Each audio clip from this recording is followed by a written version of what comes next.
Side છે એ debit side હોય અને રાઈટ સાઈડ છે એ ક્રેડિટ સાઈડ છે. બસ, તો આ તમારા સ્ક્રીન ઉપર જે અકાઉન્ટ છે student, that is a revaluation account.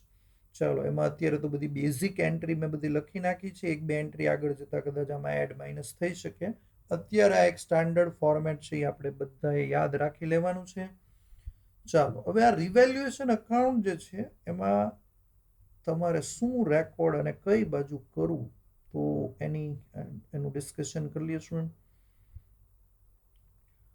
રીવેલ્યુએશન અકાઉન્ટની જે ક્રેડિટ સાઈડ છે ને સ્ટુડન્ટ, રાઈટ સાઈડ, એમાં તમારે છે ને બધી એવી એન્ટ્રી કરવાની છે કે જેનાથી તમને પ્રોફિટ થાય સ્ટુડન્ટ. એવી કોઈ પણ એન્ટ્રી કે જેનાથી બિઝનેસને પ્રોફિટ થાય, તો એ બધી એન્ટ્રી તમારે રાઈટ સાઈડ કરવાની છે, એટલે કે ક્રેડિટ સાઈડ કરવાની છે. અને એવી કોઈ પણ એન્ટ્રી જેનાથી તમને લોસ થાય અથવા તો તમારી માટે ફેવરેબલ નથી, લોસ કરતાં બી તમારી માટે કોઈ ફેવરેબલ ન હોય, એવી બધી એન્ટ્રી શું આપણે લેફ્ટ સાઈડ કરવાની છે. લેફ્ટ સાઈડની એન્ટ્રી છે એ બિઝનેસ માટે સારી નથી સ્ટુડન્ટ. એનાથી આપણી એસેટ્સની વેલ્યુ ઘટે છે અથવા તો આપણી લાયબિલિટીમાં વધારો થાય છે, એટલે એ નેગેટિવ વસ્તુ છે બધી. જ્યારે ક્રેડિટ સાઈડ જે તમે ચાર એન્ટ્રી જોઈ રહ્યા છો સ્ટુડન્ટ, એ બધી પોઝિટિવ એન્ટ્રી છે, મીન્સ ફેવરેબલ એન્ટ્રી છે, એનાથી આપણા બિઝનેસને બેનિફિટ થાય છે સ્ટુડન્ટ. ઓકે, તો યાદ રાખો, credit all incomes and profits and debit all expenses and losses. Student, કોઈ પણ નેગેટિવ લોસ વાળી વસ્તુ બધી આપણે ડેબિટ કરીએ છીએ, debit all expenses and losses. અને પ્રોફિટ આપણે હંમેશા ક્રેડિટ કરીએ છીએ, credit all incomes and gains. તો પ્રોફિટ વાળી એન્ટ્રી બધી રાઈટ સાઈડ થશે અને લોસ વાળી એન્ટ્રી બધી લેફ્ટ સાઈડ થશે. આ બધી એન્ટ્રી તમને ક્વેશ્ચનમાં આપેલી હશે સ્ટુડન્ટ. ક્વેશ્ચનમાં બધી જ અમાઉન્ટ ને બધું ડિસ્કશન હશે. તમારે ખાલી એમાંથી કોપી કરીને એમાં લખી જ નાખવાનું છે. It is very easy process. રિવેલ્યુએશન account જેવું ઇઝી કાંઈ છે નહીં. ચાલો, તો આનું ડિસ્કશન હવે આપણે સ્ટાર્ટ કરીએ. પહેલા આપણે late start with debit session. Debit side પહેલી એન્ટ્રી આવે છે, decrease in the value of assets. શું કોઈ પણ એસેટ્સની વેલ્યુ ઘટે તો એ સારું કહેવાય. માની લો કે તમારી પાસે એક કાર છે, 10 લાખમાં તમે આજથી થોડાક ટાઈમ પહેલા લીધી હતી, પણ માની લો કે આજે એની વેલ્યુ 10 લાખથી ઘટીને 8 લાખ થઈ ગઈ છે. પહેલા એની વેલ્યુ કેટલી હતી? 10 લાખ. હવે અત્યારે તમે માર્કેટમાં એ વેચવા જાઓ તો સપોઝ તમે કોઈને પૂછ્યું કે ભાઈ આના કેટલા આવે, કે ભાઈ આના તો 8 lakhs આવે, અત્યારે ખાલી 8 લાખ આવે. તો શું જુઓ, તમારી કાર 10 લાખની હતી, અત્યારે એની વેલ્યુ કેટલી થઈ ગઈ છે? 8 lakhs. તો is it a good thing? એ સારી વાત છે, પાર્ટી કરવાની વાત છે, ખુશ થવાની વાત છે કે ઓ ભાઈ આપણી વેલ્યુ ઘટી, ચાલો let's have a party? No student, it's a negative thing. આનાથી આપણા બિઝનેસને લોસ થયો છે, કારણ કે બિઝનેસની જે એસેટ્સ છે, બેલેન્સ શીટમાં એસેટ સાઈડ આપણે લખીએ ને, કાર, તો એની વેલ્યુ ઘટી ગઈ, 10 લાખમાંથી 8 લાખ થઈ છે. તો એ એક જાતનો લોસ છે શું આપણા માટે? It's a decrease in the value of assets. તો લોસ હોવાથી આપણે એને ડેબિટ સાઈડ લખીશું. અને એટ ધ સેમ ટાઈમ હવે એમ વિચારો કે વેલ્યુ વધી હોત તો, માની લો કે તમારી એસેટ્સની વેલ્યુ ઘટવાની બદલે વધી હોય તો? યસ, જો વેલ્યુ વધી હોય સ્ટુડન્ટ તો રાઈટ સાઈડ લખવાનું. જો તમે તમારા અકાઉન્ટમાં સ્ક્રીન ઉપર ક્રેડિટ સાઈડ હવે નજર કરો, ત્યાં લખ્યું છે increase in the value of assets, એટલે કે એસેટ્સની વેલ્યુ વધે તો રાઈટ સાઈડ લખો. ફોર એક્ઝામ્પલ, તમારી પાસે કોઈ એસેટ્સ છે 1 લાખની, 1 લાખ રૂપિયાની એસેટ્સ છે, સે મશીન છે સપોઝ. હવે મશીનની અત્યારે વેલ્યુ માની લો કે 1,20,000 થઈ ગઈ. જનરલી મશીનની વેલ્યુ ઘટતી હોય સ્ટુડન્ટ, પણ just for example, just imagine કરો કે મશીનની વેલ્યુ વધી ગઈ. ચાલો, 1 લાખની વસ્તુ 1,20,000ની થઈ ગઈ. તો શું, isn't it a profit for you? Isn't it a benefit? It's a favorable circumstance. બરોબર, આ તમારી માટે એક સારી વસ્તુ છે કે તમારી એસેટ્સની વેલ્યુ વધી, તમને પ્રોફિટ થયો. સ્ટુડન્ટ, આપણે વાત કરી credit all incomes and profit, તો તમારે ક્રેડિટ સાઈડ એન્ટ્રી કરવી પડશે. સ્ટુડન્ટ, કેટલા રૂપિયાની એન્ટ્રી કરશો? જેટલાનો બેનિફિટ થાય ને સ્ટુડન્ટ, એટલાની જ એન્ટ્રી કરવાની છે. હવે અહીંયા બેનિફિટ કેટલાનો થયો? 10 લાખની એસેટ્સ, સપોઝ સોરી 1 લાખની એસેટ્સ 1,20,000ની થઈ ગઈ, તો તમારો બેનિફિટ કેટલાનો થયો? એક્ઝેક્ટલી સ્ટુડન્ટ 20,000નો તમને બેનિફિટ થયો છે. ઓકે, તો તમારે ખાલી 20,000 જ ક્રેડિટ સાઈડ લખવાના છે. એસેટ્સની ઓલ્ડ વેલ્યુ પણ નથી લખવાની ને એસેટ્સની ન્યૂ વેલ્યુ નથી લખવાની. જેટલો બેનિફિટ થયો છે એટલી જ એન્ટ્રી લખવાની છે. ઓકે, તો હવે યાદ રાખો, કોઈ પણ એસેટ્સની વેલ્યુ શું વધે તો રાઈટ સાઈડ લખો, ક્રેડિટ સાઈડ લખો, અને કોઈ પણ એસેટ્સની વેલ્યુ ઘટે તો ડેબિટ સાઈડ લખો. વેલ્યુ જેટલી વધે એટલી જ અમાઉન્ટ લખો. જેમ કે 10 લાખની વસ્તુ 11 લાખની થાય તો ખાલી 1 લાખ રેકોર્ડ કરો, અને 10 લાખની વસ્તુ જો 9 લાખની થઈ જાય તો પણ 1 લાખ રેકોર્ડ કરો, પણ લેફ્ટ સાઈડ લખો. ચાલો હવે આપણે વાત કરીશું liabilities. Assets we have done, assets we have finished.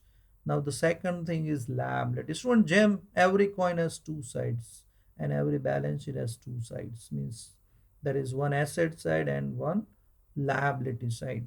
Student, બિઝનેસમાં એસેટ્સ હોય તો લાયબિલિટી બી હોય ને.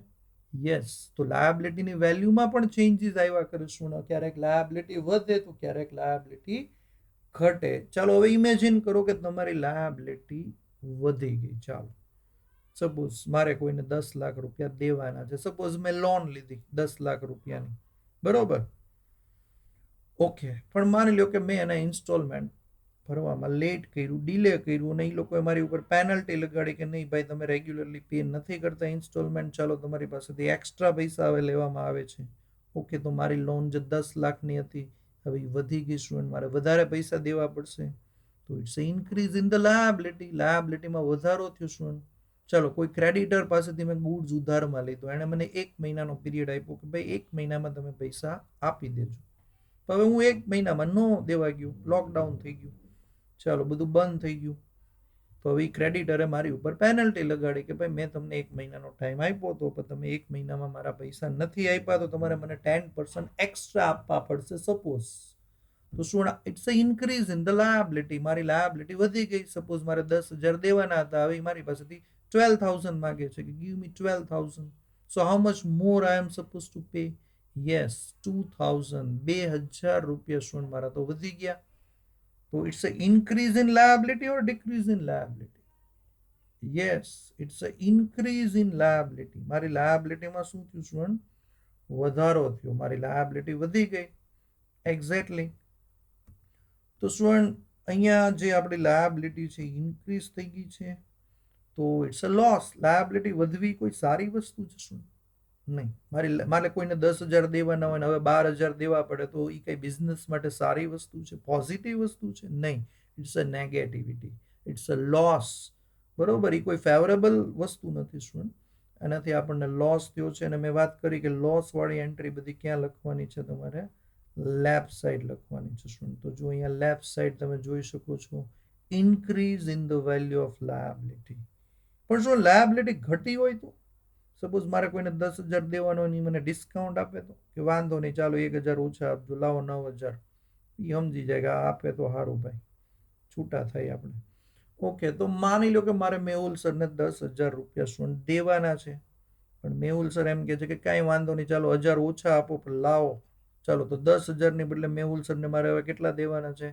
યસ, 9,000 દેવાના છે. સો કાઇન્ડ ઓફ હિમ. તો સ્ટુડન્ટ મારે 1,000નો બેનિફિટ થઈ ગયો ને. આજે જ્યારે મારે 10,000 રૂપિયા દેવાના હતા મેહુલ સરને, એની બદલે અત્યારે કેટલા દેવા પડે એમ છે? 9,000. 1,000નું ડિસ્કાઉન્ટ મળી ગયું તમને. તો મારી માટે લાયબિલિટી વધી કે ઘટી student? Yes, it's a decrease in the liability student. It is a decrease in the liability. તો it's a good thing student. Liability ઘટવી તો સારી વાત કહેવાય. સામેવાળો ઘટાડે તો આપણે આપણી મેળા નથી ઘટાડવાની. ઓકે, પણ કહેવાનો મતલબ શું છે કે લાયબિલિટી જ્યારે બિઝનેસની ઓછી થાય તો બિઝનેસનો ઇનડાયરેક્ટલી પ્રોફિટ વધે student. It's a profit, it's a benefit. અને બેનિફિટ વાળી એન્ટ્રી બધી કઈ બાજુ કરવાની? યસ, ક્રેડિટ સાઈડ કરવાની. તો યાદ રાખો, જ્યારે જ્યારે લાયબિલિટી વધે તો લેફ્ટ સાઈડ રેકોર્ડ કરો, અને જો ઘટે તો રાઈટ સાઈડ. ટૂંકમાં સારું એ ક્રેડિટ ને ખરાબ એ ડેબિટ. કોઈ પણ સારી વસ્તુ હોય બધી રાઈટ સાઈડ લખો, ખરાબ વસ્તુ હોય, નેગેટિવ હોય, અનફેવરેબલ હોય, બધી લેફ્ટ સાઈડ રેકોર્ડ કરો. બસ ધેટ્સ ઓલ. આમાં કોઈ રોકેટ સાયન્સ નથી સ્ટુડન્ટ. It's very easy. જો તમારું શીખવાની ધગશ હોય તો આવડશે, બાકી તો નહીં આવડે. ઓકે, ચાલો હવે આપણે નેક્સ્ટ ટોપિક ઉપર જઈએ. ચાલો લેફ્ટ સાઈડ ઉપર પાછા આવી જઈએ. અનપેડ એક્સપેન્સ અને પ્રીપેડ એક્સપેન્સ રાઈટ સાઈડમાં છે. શું એક્સપેન્સ બે ટાઈપ આપણે 11th ઓલરેડી શીખી ગયા. એક અનપેડ એક્સપેન્સ અને એક prepaid expense.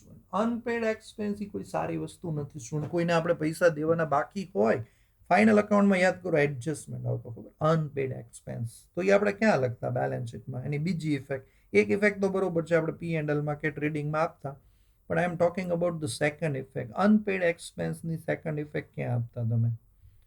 Yes, liability side આપતા ને શું? હા, તો અનપેડ એક્સપેન્સથી તમારી લાયબિલિટી વધીને શું? તમે એક તો ઓલરેડી તમારી પાસે ઘણી બધી લાયબિલિટી છે, એમાં પાછું એડજસ્ટમેન્ટ આવે કે there is one unpaid expense, તો it will be added in the list. લાયબિલિટીમાં વધારો થશે શું? ઓકે, તો અનપેડ એક્સપેન્સ એ કોઈ સારી વાત છે શું? આપણે કોઈને પૈસા દેવાના બાકી હોય તો એ ખુશ થવા જેવી વાત છે કે બોસ મારા તો ઓલા 10 લાખ દેવાના બાકી છે, જલસા છે આપણે.